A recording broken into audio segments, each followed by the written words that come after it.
Pasajeros del vuelo con destino alrededor del mundo, preparen sus tiquetes y acérquense a la puerta de embarque.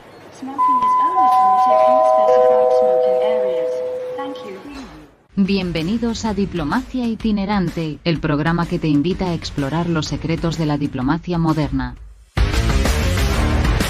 Bueno, bienvenidos comunidad UIA a este nuevo espacio de podcast de la Escuela de Relaciones Internacionales que hemos denominado Diplomacia Itinerante. Con la colaboración de la Escuela de Periodismo de nuestra institución, buscamos acercarnos a temas de interés en el ámbito de las relaciones internacionales, pero que tienen alcances a nivel global. Mi nombre es Brian Acuña, profesor de la Escuela de Relaciones Internacionales, y hoy quiero darle la bienvenida en este espacio a una estudiante de la escuela, pero que ha tenido toda la disponibilidad de trabajar con nosotros este proyecto, que es Danixa Mendoza, quien va a estar el día de hoy. Ojalá que, la tengamos con mayor participación. La idea de este espacio, por supuesto, es que tengamos tanto a docentes como estudiantes, así como invitados especiales, que nos van a estar ayudando a desarrollar estos temas de una manera dinámica y esperamos, por supuesto, que sea completamente amena. Pueden hacernos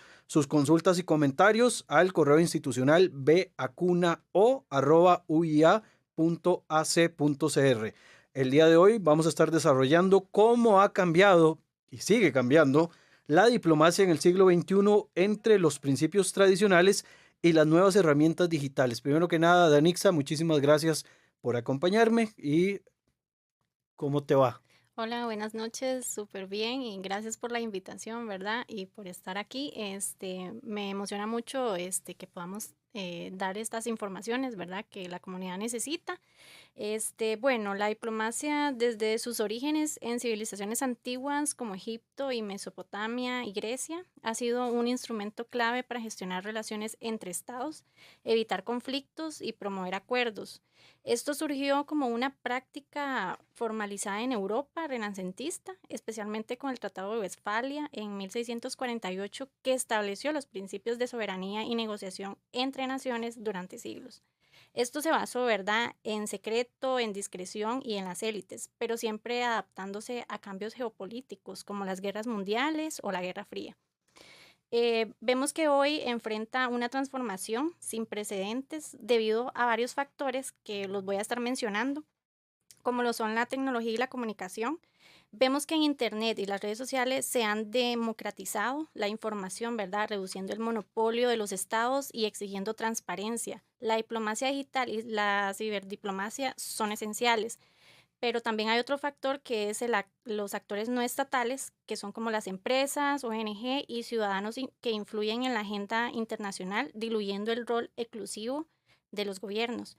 Por otra parte, también tenemos desafíos globales. Problemas como el cambio climático, pandemias o migraciones requieren cooperación multilateral, superando las lógicas estatales tradicionales. Y también lo que es la geopolítica multipolar, el ascenso de China que hemos visto, ¿verdad? Y el argumento de Rusia y la fragmentación del poder exigen nuevas estrategias. Y por último, lo que es la crisis de legitimidad.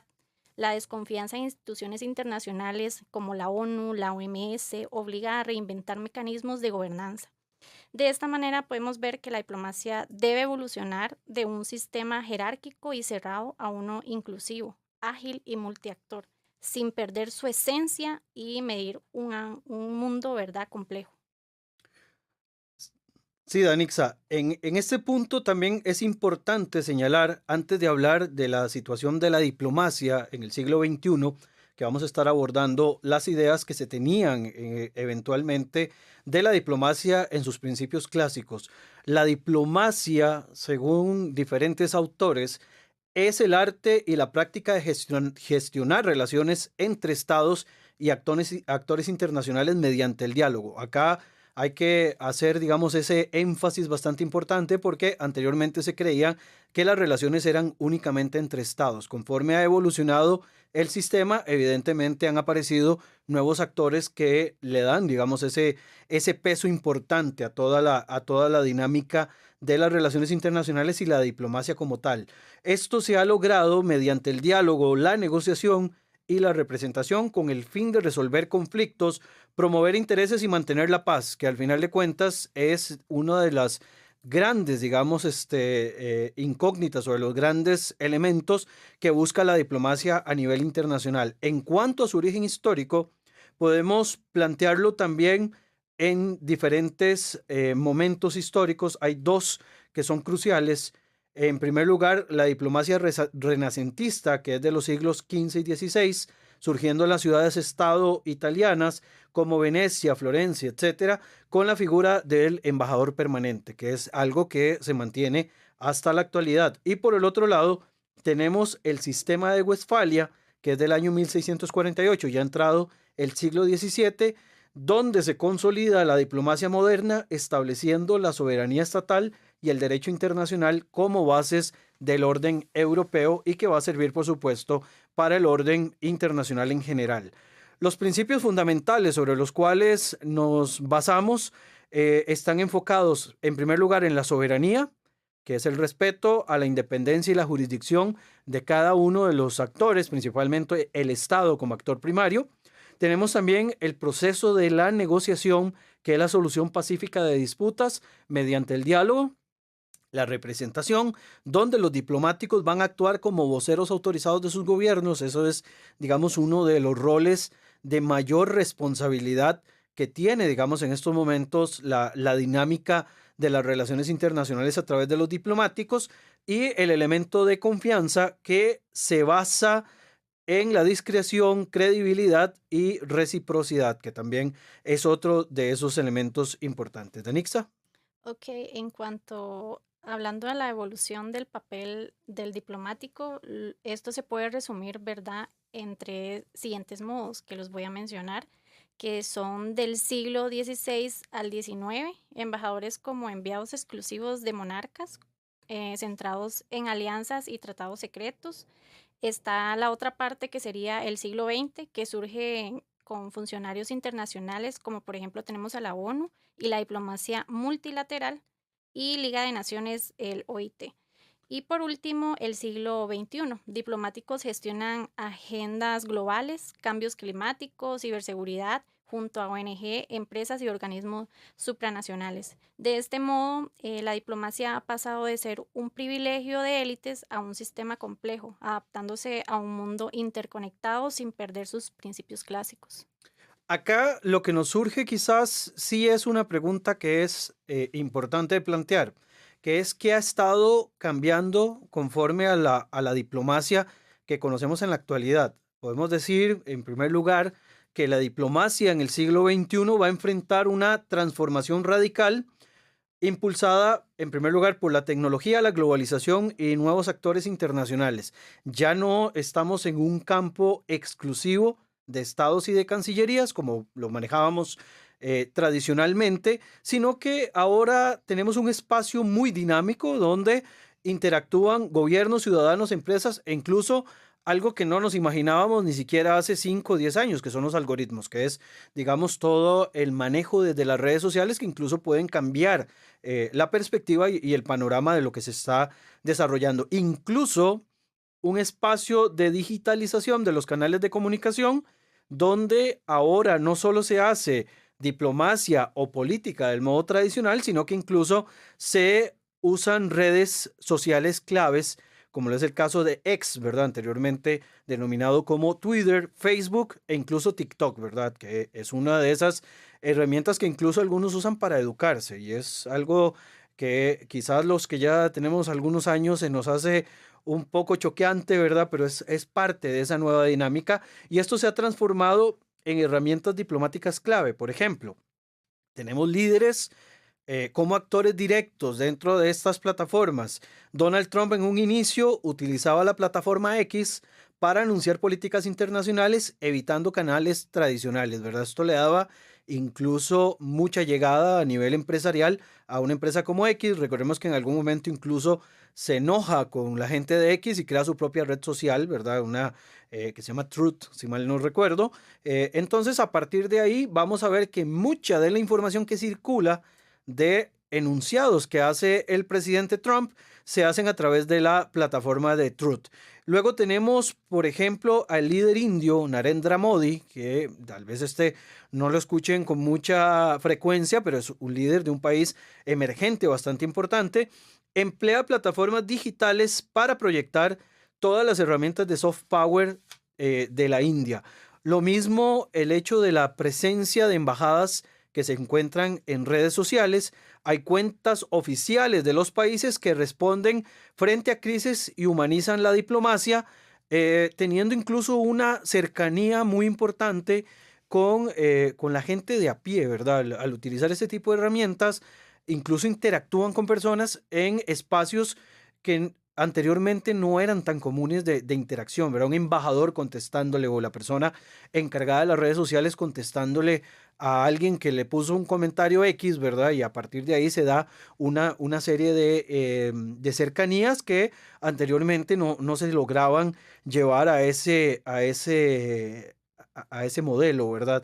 El riesgo ante esto es que frente a la inmediatez de la información y la falta de filtros, que además tenemos figuras políticas que no necesitan muchos filtros porque de verdad están siempre metidos en esta dinámica un poco compleja, se pueden generar malos entendidos o crisis, por ejemplo, cuando se dan tweets de manera agresiva que terminan escalando las tensiones en las relaciones entre los diferentes actores.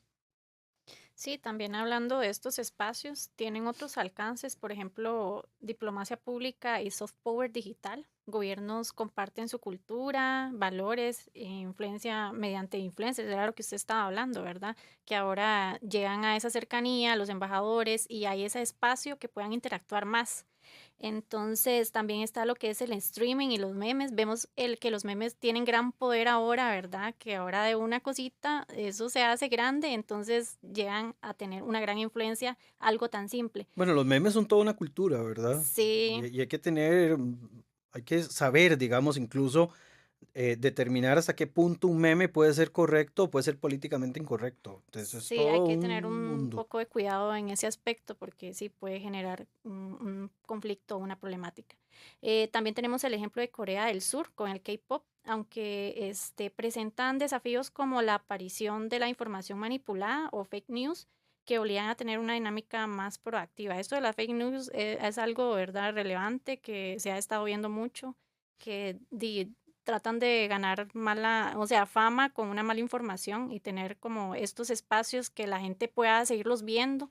Entonces sí vemos que esto tiene mucha influencia ahora. La diplomacia también gana inmediatez y alcance, pero pierde parte de su ritual tradicional. Menos cartas, credenciales y más videollamadas. Esto genera retos y planteamientos como de qué manera se puede equilibrar la eficiencia digital con la construcción de confianza a largo plazo, por lo que es importante que preserve su esencia, medir en un mundo donde lo virtual y lo real se mezclan. Totalmente, ese es, digamos, uno de los grandes riesgos a los que se corre con el modelo de diplomacia que tenemos actualmente. ¿Qué te parece, Danixia, si vamos a nuestra sección, una de las primeras secciones que tiene también este espacio de podcast denominado Mapamundi, en el cual vamos a presentar noticias importantes de actualidad que han repercutido en los últimos días en nuestro mundo? ¿Qué te parece si pasamos a ese espacio? Sí, claro, es importante estar informados. Entonces, por acá traemos tres noticias del ámbito internacional que han sido muy sonadas en estos días. Eh, por la número uno tenemos la cumbre de la OTAN que acuerda aumentar gasto militar. En esta parte, ¿verdad? En la cumbre de la Haya, los líderes de los 32 países miembros de la OTAN acordaron incrementar el gasto militar al 5% del PIB, impulsados por las demandas del presidente Trump y el jefe de la OTAN, Mark Rutte. Sin embargo, la medida enfrenta críticas de manifestantes que rechazan la escala militarista, argumentando que podría desestabilizar aún más el orden internacional. Y por otro lado tenemos la segunda noticia, que es la crisis humanitaria en Haití, que se agrava por violencia de pandillas. Por acá tenemos que la violencia de pandillas en Haití, que controla gran parte del Puerto Príncipe, ha desplazado a más de 1,3 millones de personas, según la Organización Internacional para las Migraciones. La inestabilidad política y la intervención extranjera han empeorado la crisis humanitaria, complicando los esfuerzos que la ayuda internacional. También por último, tengo esta que es las protestas en Nueva York contra políticas de Trump. Miles de personas marcharon en Nueva York durante el desfile del orgullo, protestando contra las políticas de la administración Trump dirigidas contra la comunidad transgénero, y las manifestaciones reflejan un creciente malestar social en Estados Unidos ante medidas migratorias y sociales impulsadas por el gobierno. Ahora, ¿qué te parece si pasamos a nuestro espacio de momentos históricos que también queremos compartir con cada uno de los escuchas del podcast y obviamente de aquellos que nos están siguiendo en la transmisión vía online? Ok, ¿verdad? Un día como hoy, 1 de enero, perdón, 1 de julio, No me devuelvo enero porque ya estoy cansado de este año, así que no me devuelvo enero. perdón, en un día como hoy, 1 de julio, ¿verdad? En 1867 se creó la Confederación Canadiense mediante el British North American Act, hoy conocido como Constitution Act, dando inicio al dominio de Canadá dentro del Imperio Británico. Esto es una súper noticia, bueno, un súper, ¿cómo podríamos decirlo? Dato que tendríamos que mantenerlo ahí, ¿verdad? Entonces dice que esta fecha marca el nacimiento del país como una federación autónoma y se celebra como Día de Canadá, Canada Day. Sí, y siguiendo con el tema que nos compete hoy, vamos también a continuar hablando, pero en esta ocasión, de lo que es la diplomacia en el siglo XXI, ya digamos saliéndonos un poco de las noticias de la semana y saliéndonos un poco de la efeméride de esta semana. La diplomacia tradicional, que estaba basada en protocolos que fue establecido desde el siglo XVII, ha enfrentado una reinvención forzada principalmente por la hiperconectividad global, que es parte, digamos, de lo que Danixa decía en algún momento, ¿verdad? Que cambiaban algunas cosas debido a al tema de la conexión virtual. Hoy vemos que se logran hacer incluso negociaciones entre tweets. Eso me suena muy Nayib Bukele, ¿verdad? El presidente Bukele mandando órdenes a los ministros del Salvador a través de un tweet. Y vemos una contrarrespuesta de los ministros diciéndole, sí, señor presidente, vamos a hacer, ¿verdad? No sé si hacen o no hacen, no me constan. Lo cierto es lo interesante, digamos, de esta interacción, en este caso entre presidente y ministros, pero también lo hacen entre embajadores, donde incluso se responden, ¿verdad? Cuando han habido situaciones de tensión, hemos visto embajadores contestándole a presidentes o entre presidentes contestándose a través de redes sociales, ¿verdad? Algo que en la diplomacia tradicional, con etiquetas y demás, nunca lo hubiéramos visto. También a través de videollamadas y, como ya lo habíamos dicho, de respondiendo principalmente a los algoritmos que las redes sociales nos han estado planteando. Esta evolución ha traído oportunidades sin precedentes, pero también desafíos que cuestionan los cimientos del sistema internacional. Sí, hablando de esto que usted ya comentó, ¿verdad? Vamos a poner dos ejemplos, como es la diplomacia tradicional versus mundo hiperconectado, que, bueno, el modelo westfaliano, ¿verdad? Ha centrado en estados soberanos y canales formales. Choca con una realidad donde las redes sociales, las cooperaciones tecnológicas y los ciudadanos globalizados tienen voz directa.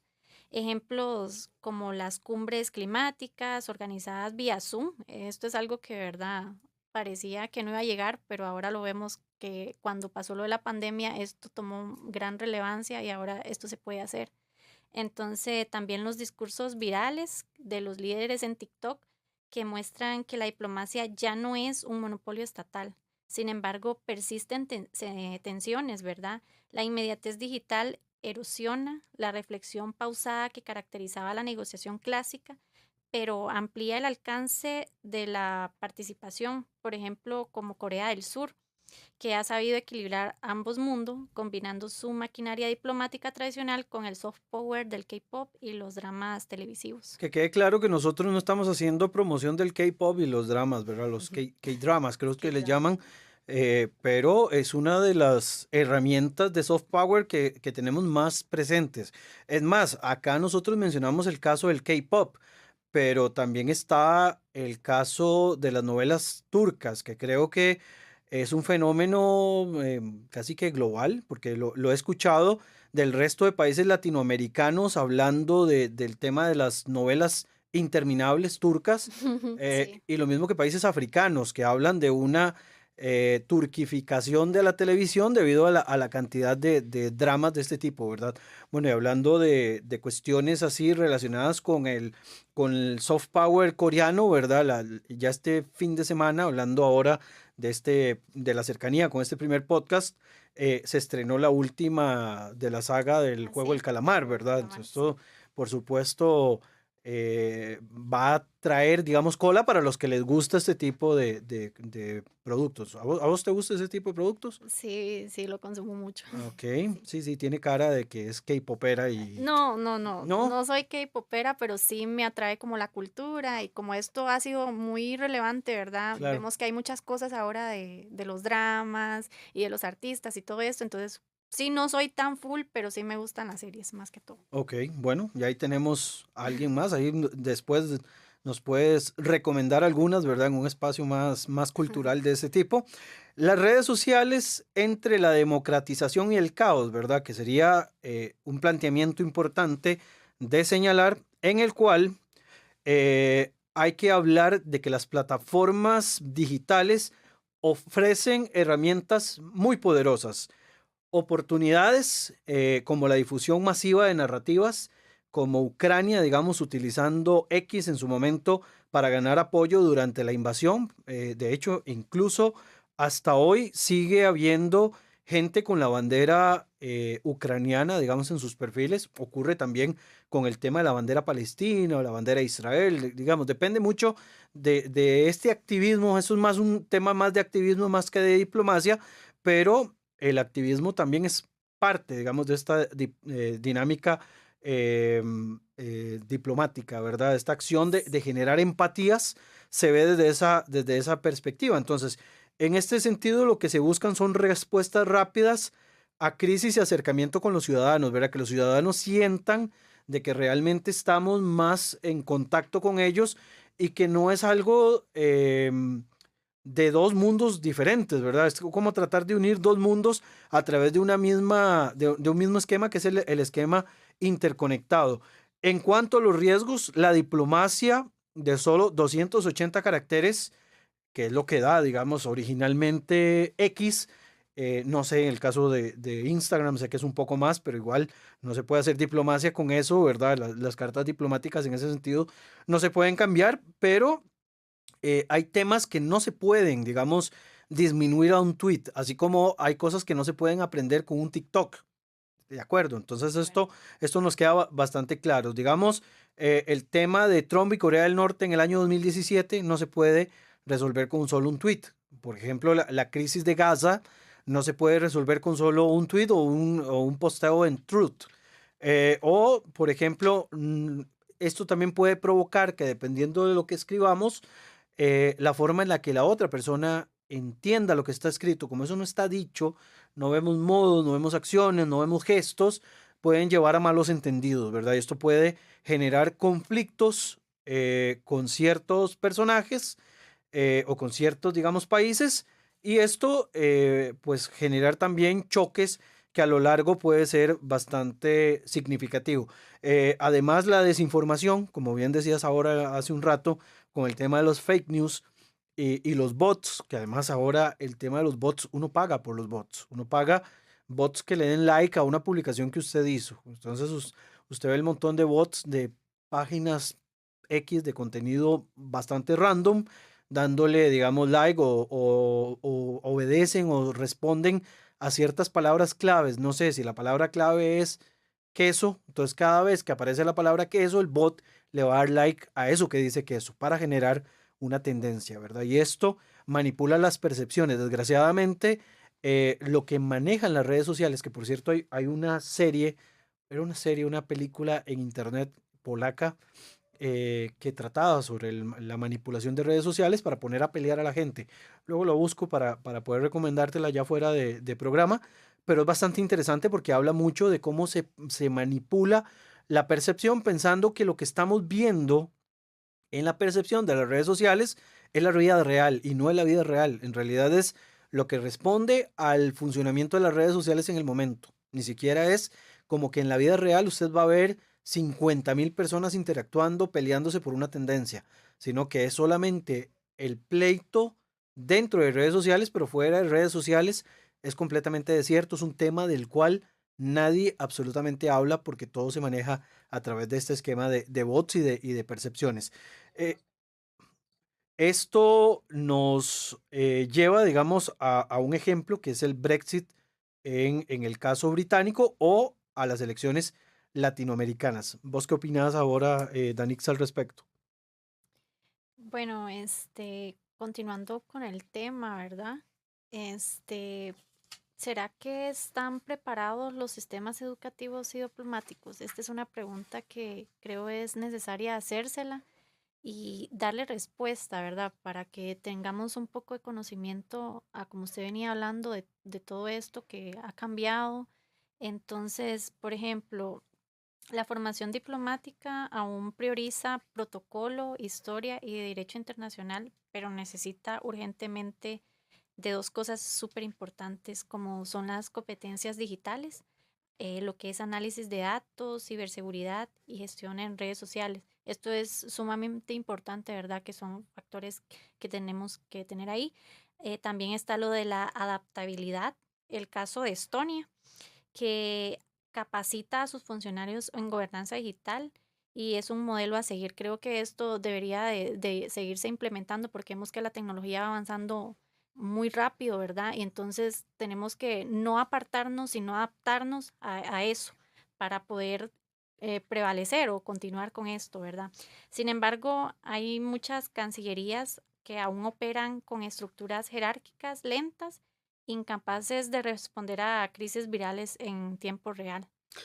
Sí, es parte, digamos, de esa realidad. Y otro planteamiento que se hace es si llegaremos a un punto en el cual tengamos embajadores virtuales o que hayan inteligencias artificiales negociando tratados, ¿verdad? Ya que ahora con el boom de la inteligencia artificial se ha estado utilizando para analizar patrones en negociaciones, como en el caso de las Naciones Unidas, con herramientas de lenguaje predictivo, pero su papel como negociadora autónoma enfrenta, por supuesto, límites desde el punto de vista práctico, ¿verdad? No es tan sencillo interactuar igual que un ser humano por más que copie patrones. Y por el otro lado hay límites de carácter ético. En cuanto a las ventajas, se habla de una agilidad en procesar datos y simular escenarios, que es algo que, digamos, por lo menos en el ámbito de la CRI, nos sirve full, que es el tema de la simulación de escenarios. Los algoritmos pueden predecir reacciones a sanciones económicas o pueden predecir también, por ejemplo, reacciones a crisis, como la crisis enfrentamiento con misiles o con cohetes. Pero recordemos, como lo hemos visto en clase, que como son reacciones humanas, aunque el algoritmo diga que A más B es C, sabemos que el funcionamiento humano puede llegar hasta Z, ¿verdad? Y no necesariamente todos los escenarios van a ser exactamente iguales. Y por otro lado, plantea de desventaja que la diplomacia va a requerir empatía y contexto cultural, que esto no hay forma de que la IA lo pueda copiar porque no tiene esa habilidad, ¿verdad? Que son elementos humanos por excelencia. Un chatbot no puede reemplazar la confianza construida en años de diálogo, como muestran los acuerdos nucleares con Irán, donde detalles personales fueron sin ninguna duda la clave para que el acuerdo, al final de cuentas, no siguiera adelante. Sí, la diplomacia del siglo XXI no desaparece, se expande y creo que debe conservar su esencia, mediar con prudencia mientras trata de adaptar herramientas de un mundo fragmentado o veloz. El resto no es elegir entre lo tradicional y lo digital, sino integrarlos sin perder de vista su fin último, ¿verdad? Evitar la guerra y construir cooperación en un planeta donde hasta un meme puede ser un arma geopolítica. Esto era lo que veníamos hablando, ¿verdad? Que hay que tener mucho cuidado con este tema.